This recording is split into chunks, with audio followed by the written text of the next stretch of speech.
All right. Welcome to another deep dive. And today we are diving into what you guys always want to know more about, especially this time of year, the late stage Atlantic hurricane season. That's right. Seems like we've got some potential action brewing down in the Caribbean. So, we've got some excerpts here from a recent article.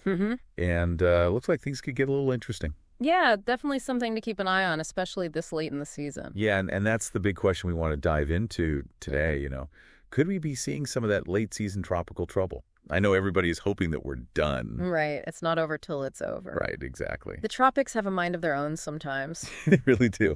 So you never really know what you're going to get this time of year. So this article is kind of highlighting this particular area in the southern Caribbean Sea. Yeah. And they're saying that's kind of a zone that we need to keep an eye on for some potential development.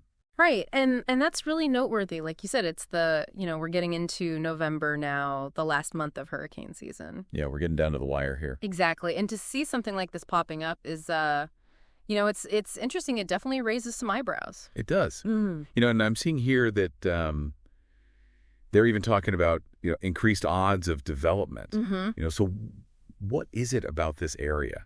What makes it so prone to this kind of activity this late?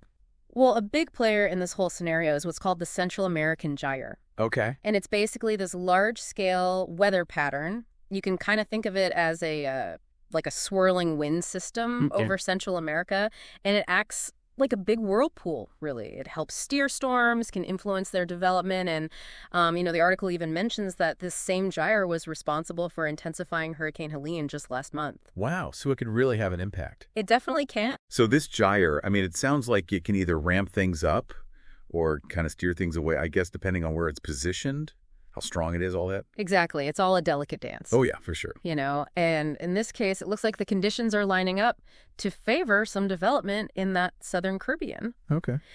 And one of the specific things they're talking about is this broad area of low pressure that they're expecting to form kind of around the middle of the week. Okay. Now, I know low pressure is often a starting point for tropical systems, but for folks who maybe aren't as familiar with this, can you break that down a little bit? Like, what does that mean in terms of hurricane development? Sure. So when we talk about low pressure, you can kind of visualize it as like the seed of a potential storm. Okay. It's really the first stage in a hurricane's life cycle. Interesting. And so when a low pressure system gets organized and the winds start to pick up, if they reach at least 39 miles per hour, that's when it officially becomes a tropical depression. Right. And what's interesting is the article suggests that this particular low pressure we're looking at could reach that stage. Wow.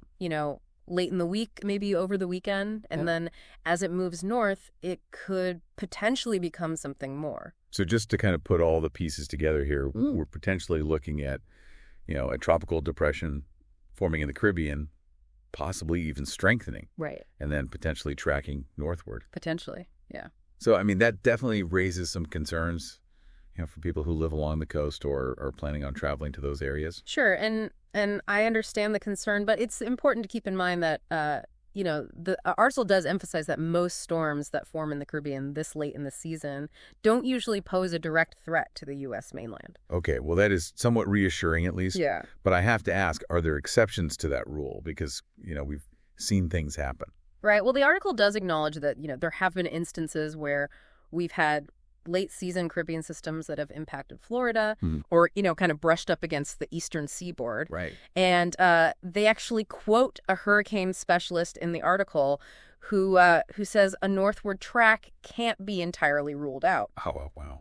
Although a weaker system, kind of meandering in the Caribbean seems more probable at this point. Okay, so that's, again, somewhat reassuring. It is, yeah. But it also means that we can't just write it off completely. You got it. So I guess really it's a wait-and-see situation, but definitely one worth monitoring closely. Absolutely. And this kind of leads into something that's worth thinking about. If this system does end up developing into, a named storm, what factors would influence its potential path and intensity? That is the question, isn't it? It's like, it's all these different variables, and it's always fascinating how they all kind of come together. It really is. It's like a giant puzzle. It is. And sometimes the pieces don't fit together until the last minute. Right up until the very end.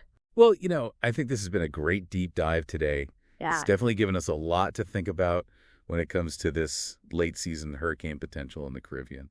I agree. And, knowledge is power when it comes to these kinds of things. Exactly. So the key takeaway here is that while a developing system in the Caribbean might not pose an immediate threat to the U.S., it's always crucial to stay informed and prepared.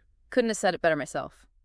All right. Well, thank you so much for joining us on this deep dive. And as always, stay safe, everyone. And stay tuned for more updates. We'll be back. See you next time. Bye. Bye.